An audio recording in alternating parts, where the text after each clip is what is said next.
Cheers, welcome, and thank you for joining us today. Today we're here talking about trust your gut, eat for satisfaction, and we are here with Samantha Wally, registered dietitian and owner of a small business. So Samantha, thank you so much for being here today with me. You're welcome. I'm happy to be here. I'm excited to kind of talk about intuitive eating and how it looks like in children. And I'd love to start with you just telling us a little bit more about yourself and what you do to serve your community. Yeah, for sure. So as you mentioned in the beginning, I'm a registered dietitian and I also have my master's in public health. I right now full-time work running my business, which I also do with a partner. It's Grace Saver Grow Nutrition. I didn't start out this way. So I started out in a clinical position in a hospital, firstly working with adults in the maternity ward and a few other different ones. And then I transitioned into being a neonatal ICU dietitian. And I did that for a couple of years and I transitioned out, I want to say it was like May of this year. And now I fully work with parents in kind of helping them build a healthy relationship with food for their children and their bodies. And then I also work with adults too, kind of through the intuitive eating and health at every size process as well. As far as impact goes, like it's different. Like for the adults, it's going to be, I'd say like the largest impact is getting back a sense of self, because I feel like from what I've seen firsthand, when you're so wrapped up in diet culture, you kind of lose a part of yourself to that. So it's getting that back. And then on the opposite side of that, so with children and stuff, it's really the biggest impact is helping them kind of retain their innate intuitive eater that is there when they're naturally born. So two different things. Working in the neonatal INCUBAtor, that must have been just fascinating. And for sure, it definitely was.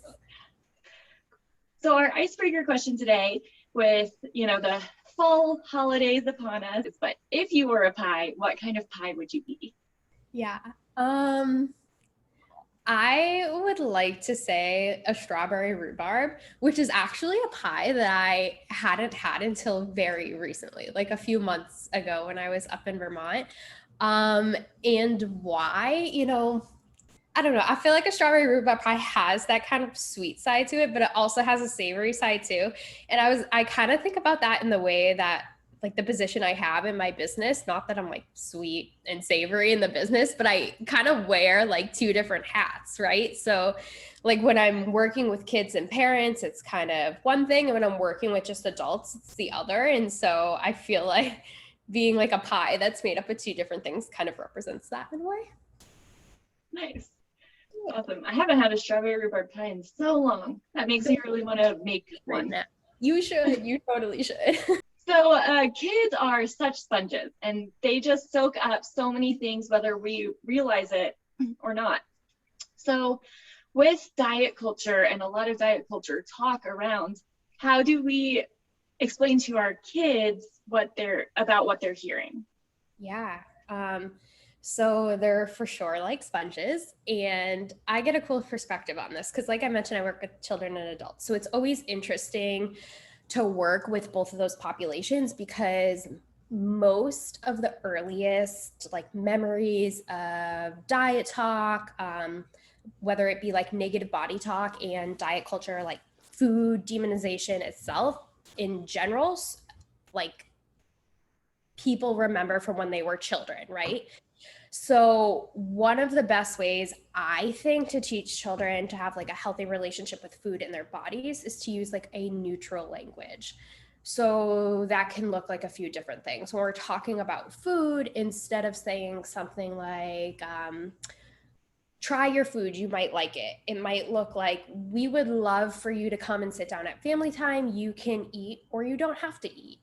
Or saying something like, look at all the different colors on my plate. What colors do you see on your plate?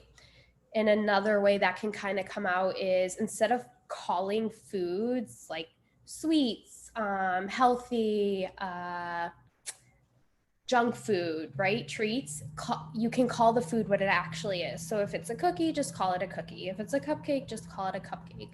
And then when we're talking about a neutral language with bodies, it can sound something like, you know, mommy's body is so strong, she gets to carry you around, and she loves that. Or, you know, I'm glad I have these arms to give you a really big hug when I want to. So that type of thing. So it shows up in two different ways, I'd say.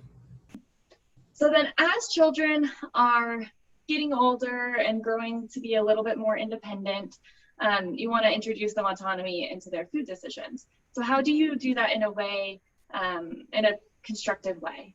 Yeah, for sure. I think this actual like autonomy starts earlier than people probably imagine. So children, they're really born self-regulators, and traditionally, or at least over the past decade, I don't know, maybe longer than a decade, there's always this recommendation that we should be feeding kids, you know, every 3 hours, right? But, you know, that's kind of a blanket statement. Of course, there are kids that are going to feed or show signs of hunger every 3 hours for a breast or a bottle, but that's not every kid. And some kids are different. Some kids go shorter periods of time, some kids go longer.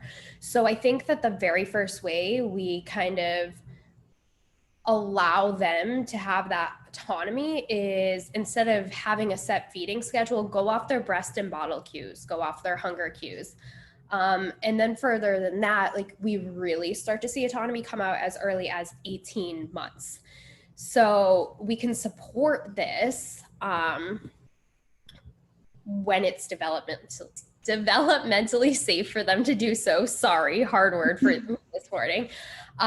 Is to get comfortable accepting no as an answer. You know, meaning toddlers will often kind of rebel in a way and say no to what's on their plate, but instead of forcing them or bribing them to eat, you have to just trust that they will eventually eat when they are hungry. Another way that you can instill this autonomy is allowing them to have a say in like the shopping and the preparation of foods too, because kids tend to be more interested in foods that they have had some involvement in, whether it's preparing or picking.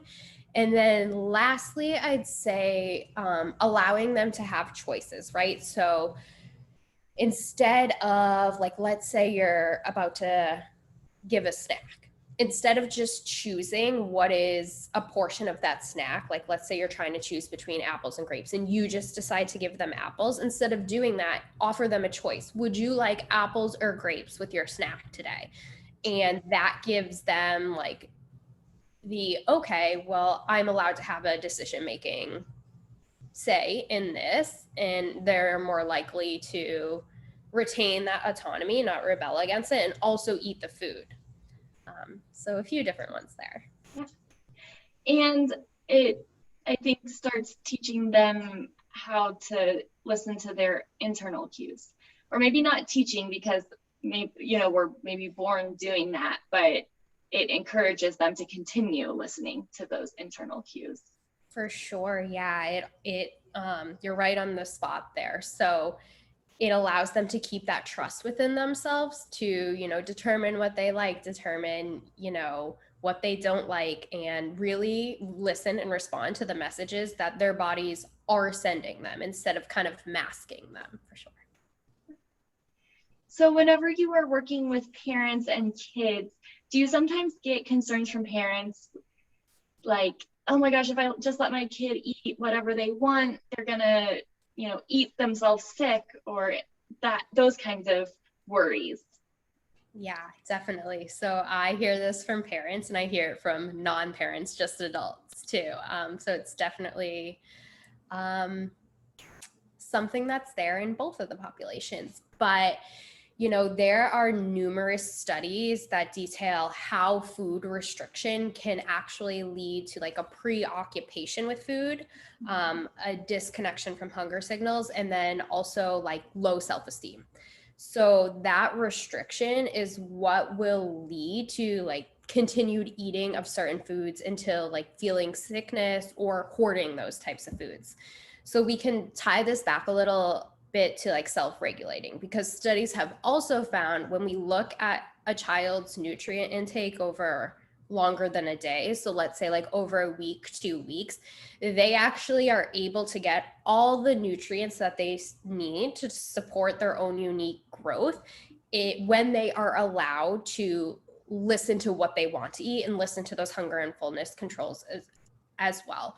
So really the problem becomes when we try to over control or under support children when it comes to food. And that can like lead to this whole backlash, and the fear that's actually there is what happens when you kind of exert that over control or the under support when it comes to food.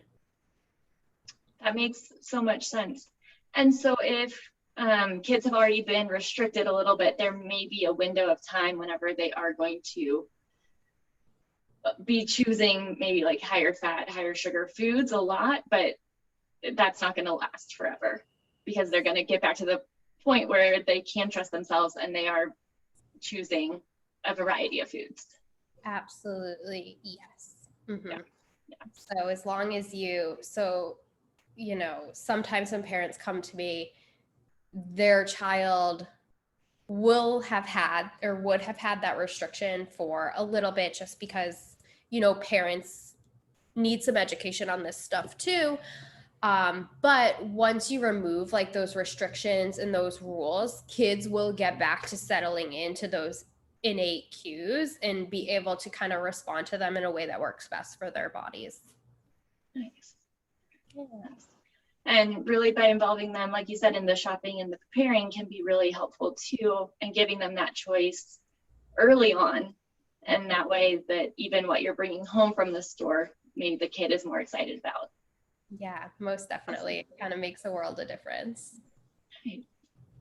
Yes, there's principles, but not all the principles apply in the same way to kids that they do in adults. And so those conversations are always more nuanced. And like when we're meeting, or I'm meeting with adults too, it's not always like, okay, or it rarely is, we're going to focus on principle 1. We're going to focus on principle 2 and like move through it that way. It's kind of like when you start talking to someone, like these conversations, you're right. Like it's more nuanced and you're bouncing back and forth between like many different principles during the same session sometimes. And it doesn't always go in order. So exactly. Awesome. Well, thank you so much for your time.